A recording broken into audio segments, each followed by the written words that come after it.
Natacha Saint-Pierre nous plonge déjà dans l'ambiance de Noël.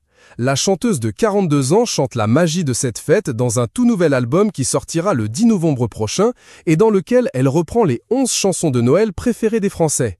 En attendant, l'artiste dévoile son nouveau single, extrait de cet opus, Oh Happy Day. L'occasion pour elle de se confier sur ses souvenirs les plus marquants de Noël, ses traditions familiales et sa vision de la spiritualité. Le journal des femmes.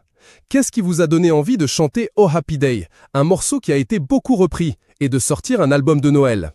Natacha Saint-Pierre, c'est en étant dans une nouvelle maison de disques avec des gens qui ne savaient même pas que j'avais envie de faire ça que j'ai pu avoir cette chance. On me l'a proposé et c'est comme si l'on avait lu dans mes pensées. Au Canada, cette tradition des albums de Noël existe depuis des lustres. Tous les artistes américains ont sorti le leur. En France, on n'a pas cette culture. On s'est demandé pourquoi les Français n'écoutaient pas des albums de Noël, et on s'est rendu compte que finalement c'était le cas. Durant cette période, dans le top 100 en France, pas moins de 40 morceaux sont des chansons de Noël. Donc, nous avons choisi pour cet album de chanter les 10 titres les plus streamés, ceux que les gens aiment. Parmi ceux-ci, on retrouve Oh Happy Day. J'étais ravi parce que j'adore cette chanson. Quelle est votre chanson préférée de Noël ? J'aime beaucoup Rocking Around the Christmas Tree, car j'ai fait partie de cette génération qui a regardé le film Maman j'ai raté l'avion. Et il y a cette scène où il décore toute la maison et où un mannequin tourne sur le tourne-disque. C'est la chanson qui joue à ce moment-là. Ce titre me ramène à mon enfance, à cette époque où l'on louait des VHS qu'on écoutait dans le salon entre enfants. Êtes-vous de ceux qui attendent Noël dès le mois d'août ? Totalement, et j'ai un coup elle qui me met depuis le mois de juin un compte à rebours du nombre de jours qu'il reste avant Noël. Il est médecin et il adore cette fête aussi.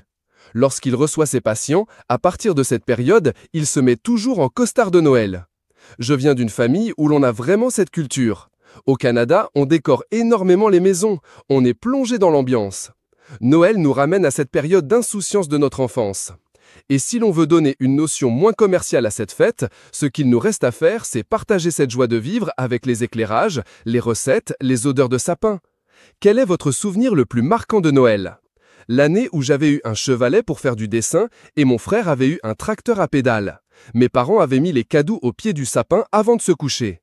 Mais mon frère s'était réveillé dans la nuit. À 4 heures du matin, il s'est mis devant le sapin, le tracteur n'était pas emballé et il a absolument tenu à ouvrir le cadeau. Mes parents se sont réveillés, moi aussi, et on a donc décidé de se réunir autour du sapin de 4 heures du matin jusqu'à 9 heures. Ensuite, tout le monde s'est recouché. Nous avions fêté Noël en avance, rire.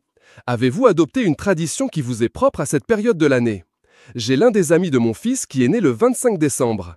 Donc, dans les Landes, on fait le 24 en famille, mais le 25 au soir, nous sommes entre amis. Nous sommes 3 familles réunies qui prolongeons Noël, rire. La religion a-t-elle été un refuge pour vous ? Elle a pu l'être. Lorsque j'étais petite, je n'allais pas beaucoup à l'église parce que la messe m'ennuyait, sauf à Noël. Parce qu'il y avait la chorale, des décorations, etc. Lorsque j'étais enfant, je n'avais pas de rapport intime avec la religion, bien que j'ai été élevé dans le catholicisme, et c'est d'ailleurs la religion d'État au Canada. Mais c'était trop compliqué, je n'accrochais pas, il y avait un côté trop technique, trop car. Étant adulte, avec la maturité, j'ai redécouvert ma spiritualité. Vous explorez également cette spiritualité à travers le yoga. Que vous apporte cette pratique au quotidien ? Au départ, j'avais des objectifs physiques. Puis, petit à petit, j'ai fini par comprendre l'importance dans notre quotidien de la dimension spirituelle de cette pratique. J'ai un métier dans lequel je ne sauve pas des vies, tout est relatif, mais il y a des moments de grand stress parce que l'on a envie d'être la meilleure version de soi-même et d'être à la hauteur. On a beau dire qu'il y a de la place pour tout le monde dans ce métier, ce n'est pas toujours vrai. Cet esprit de compétition amène du stress et le yoga m'aide à le gérer, car je prends ainsi soin de ma tête et de mon cœur. Découvrez le nouveau single de Natacha Saint-Pierre, Oh Happy Day, extrait de son nouvel album de Noël qui sortira le 10 novembre. Interview exclusive ne pouvant être reprise sans la mention du Journal des femmes.